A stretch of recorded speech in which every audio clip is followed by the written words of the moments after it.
জাতীয় থেকে আন্তর্জাতিক আর প্রান্তিক জনপদ থেকে নগর, চারপাশে ঠিক কী ঘটছে এই মুহূর্তে তা নিয়েই এখন চারদিক। আপনার সঙ্গে আছি আমি মাঝার মাহবুব। জুলাই আগস্টের আন্দোলনে হাসপাতালে চিকিৎসাধীন আহতদের চিকিৎসা এবং ছাড়পত্র না দিতে ডাক্তারদের নির্দেশ দিয়েছিলেন শেখ হাসিনা। ট্রাইব্যুনালের চিফ প্রসিকিউটর তাজুল ইসলাম এক ব্রিফিংয়ে জানান, পঙ্গু হাসপাতালে গিয়ে নো ট্রিটমেন্ট নো রিলিজ নির্দেশ দিয়েছিলেন এই স্বৈরশাসক। এছাড়া অনেক মরদেহের ময়নাতদন্ত করতে বাধা দেওয়া হতে বলেও জানান তিনি। পঙ্গু হসপিটাল অর্থাৎ নিটোর বলে, সেই জায়গায় আমরা যখন পরিদর্শনে গিয়েছিলাম তখন সেখানে ভর্তি যে সমস্ত রোগীরা আহতরা ছিলেন তারা আমাদেরকে জানিয়েছেন শেখ হাসিনা প্রথম দিকেই পালিয়ে যাওয়ার আগে একবার হসপিটাল ভিজিটে গিয়েছিলেন এবং সেখানে গিয়ে বলেছেন নো ট্রিটমেন্ট নো রিলিজ, অর্থাৎ কোনো চিকিৎসা দেবেন না এবং কাউকে এখান থেকে রিলিজ করবেন না যাতে বাইরে যেতে না পারে। এখানে সার্কামস্ট্যান্স হচ্ছে মানবতা বিরোধী অপরাধ এই পর্যায়ে হয়েছে যে দ্রুত তাদেরকে লাশ দাফন করতে বাধ্য করা হয়েছে, চিকিৎসা নিতে বাধা দেওয়া হয়েছে। সেই জায়গায় পোস্টমর্টেম রিপোর্ট পাওয়াটা স্বাভাবিক বিষয় নয় এবং পোস্টমর্টেম রিপোর্ট যে নাই এটাও মানবতা বিরোধী অপরাধের একটা অন্যতম জাজল্যমান প্রমাণ। গুলিতে মারা গেছে, তাকে লিখতে বাধ্য করা হয়েছে যে শ্বাসকষ্টে মারা গেছে, জ্বরে মারা গেছে।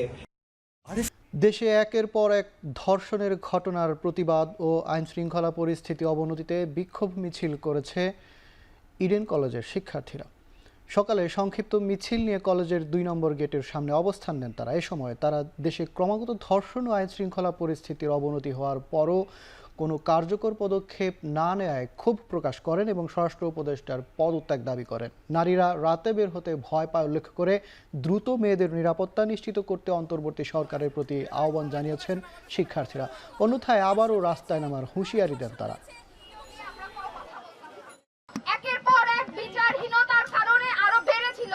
একইভাবে ৫ আগস্টের পরে এখানে নারীদের যে অবদান, নারীরা তো ধর্ষণ হওয়ার জন্য এই অবদান রাখে নাই। যেভাবে ৩২ নম্বর যেভাবে বিভিন্ন জায়গায় স্থাপনার ভাঙার ডাক দিয়েছেন, সেভাবেই ধর্ষকদের হাত ভাঙুন, তাহলে আমরা বুঝবো আপনারা রাষ্ট্রের সংস্কার করতে এসেছেন। জায়গায় জায়গায় ডাকাতি, লুটপাট, লুটতরাজের যে কর্মকাণ্ড চলছে, যে সংস্কৃতি চলছে, সেগুলো যদি অবিলম্বে বন্ধ না করা হয় তাহলে জুলাই অভ্যুত্থানের মতো এখনো আমরা রাস্তায় নামতে কিন্তু দ্বিধাবোধ করব না। আগেও দেশের আইন শৃঙ্খলা পরিস্থিতির অবনতি হয়েছে, তবে ভবিষ্যতে যেন এমনটি আর না ঘটে সেজন্য কাজ করা হচ্ছে বলে জানিয়েছেন স্বরাষ্ট্র উপদেষ্টা লেফটেন্যান্ট জেনারেল জাহাঙ্গীর আলম চৌধুরী।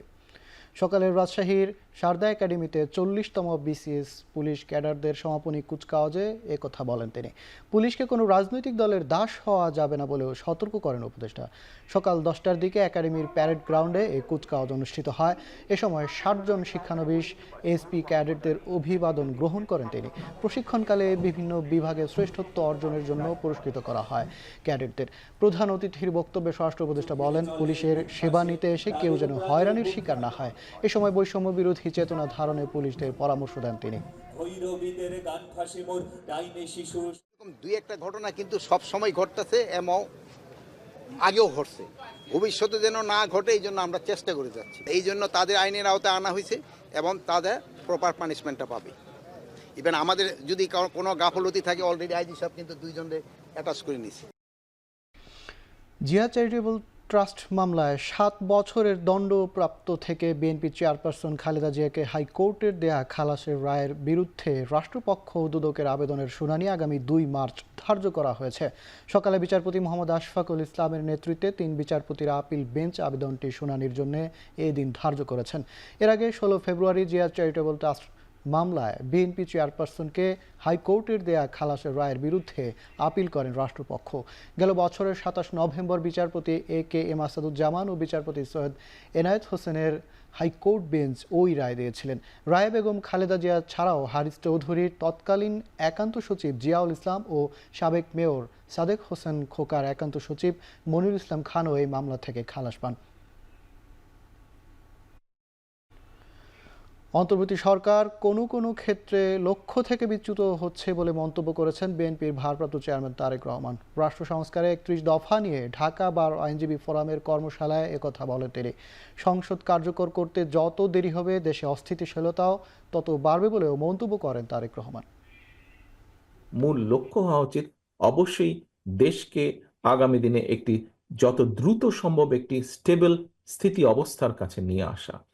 আমরা যদি সংসদকে কার্যকর করতে যত দেরি করব, এই অস্থিরতা, এই তর্ক বিতর্ক সবকিছু তখন সংসদের বাইরে চারিদিকে ছড়াতে থাকবে, এবং সংসদের বাইরে যত বেশি এটি ছড়াবে তত সব জায়গায় বিভিন্নভাবে অর্থনীতি থেকে শুরু করে সামাজিক অবস্থান থেকে শুরু করে সকল জায়গায় একটি অস্থিরতা দেখা দিবে, যা সামগ্রিকভাবে দেশকে ক্ষতিগ্রস্ত করবে।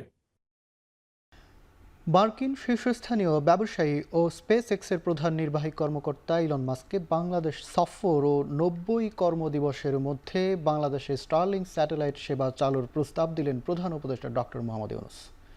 গেল 19 ফেব্রুয়ারি ইলন মাস্ককে পাঠানো এক চিঠিতে এসব প্রস্তাব দেন ডক্টর ইউনূস। চিঠিতে প্রধান উপদেষ্টা উল্লেখ করেন, বাংলাদেশ সফরের মাধ্যমে তরুণ নারী ও পুরুষদের সাথে সাক্ষাৎ করতে পারবেন তিনি, যারা এই অত্যাধুনিক প্রযুক্তির অন্যতম প্রধান সুবিধাভোগী হবে। তিনি আরও বলেন, বাংলাদেশের অবকাঠামোতে স্টারলিংকের সংযোগ উদ্যমী তরুণ সমাজ, গ্রামীণ ও প্রান্তিক নারীদের পাশাপাশি দূরবর্তী এবং সুবিধাবঞ্চিত জনগোষ্ঠীর জন্য। এছাড়াও তিনি তার উচ্চ প্রতিনিধি ডক্টর খলিলুর রহমানকে স্পেস এক্স দলের সাথে ঘনিষ্ঠভাবে সমন্বয় করতে নির্দেশ দিয়েছেন। এর আগে গত 13 ফেব্রুয়ারি ইলন মাস্কের সাথে টেলিফোনে আলোচনায় অংশ নেন প্রধান উপদেষ্টা। 91, 96 আর 2001 সালের মতো সুষ্ঠু ও গ্রহণযোগ্য নির্বাচন উপহার দেওয়ার প্রত্যয় ব্যয় করেছেন CCAMM নাসির উদ্দিন। দুপুরে কক্সবাজারে ভোটার তালিকা হালনাগাদ ও ত্রয়োদশ জাতীয় সংসদ নির্বাচন উপলক্ষে মতবিনিময় সভায় একথা জানান তিনি। চেষ্টা করে জাতিকে সেই 91, 96, 2001-এর মতো একটা ইলেকশন আমরা জাতিকে উপহার দিতে চাই। জাতীয় নির্বাচন ডিসেম্বর হয়ে যাবে, আমার সেইভাবে প্রস্তুতি নিচ্ছিলাম।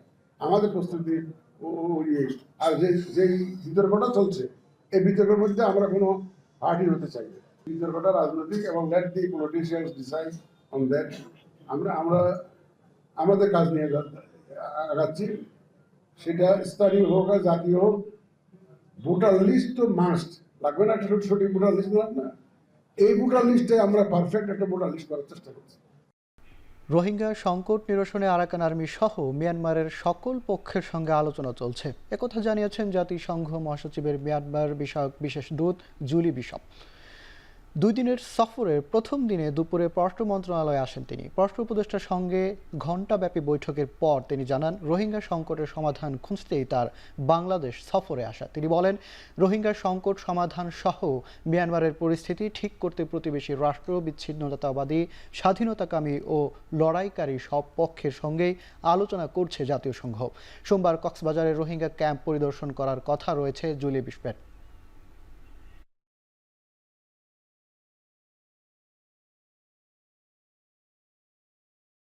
Tomorrow I will visit Cox's Bazar.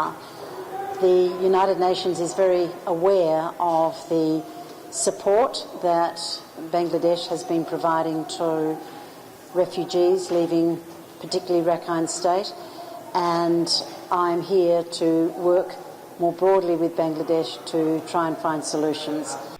Shakib Al হাসানের দেশে ফেরা নিয়ে আবারও নতুন মোড়। ঢাকা প্রিমিয়ার লিগের নতুন আসরের জন্য শনিবার অনলাইনে লিজেন্ডস অব রূপগঞ্জের হয়ে রেজিস্ট্রেশন ফর্ম পূরণ করলেও একদিন পর দলবদল প্রক্রিয়া বন্ধ রাখার অনুরোধ জানিয়েছেন এই অলরাউন্ডার। আজকে সাকিব আল হাসানের সাথে আমাদের কথা হয়েছে।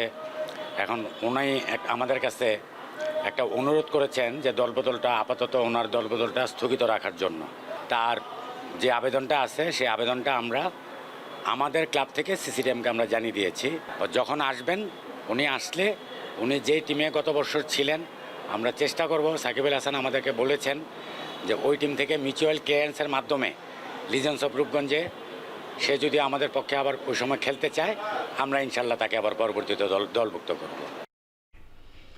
শেষ করছে এখন চারদিক। এখন টেলিভিশন ওয়েবসাইটে দেখতে ভিজিট করুন www.ekhon.tv, ফেসবুকে ভিজিট করুন facebook.com/tv.ekhon, আর ইউটিউবে সার্চ করুন youtube.com/c/ekhon tv।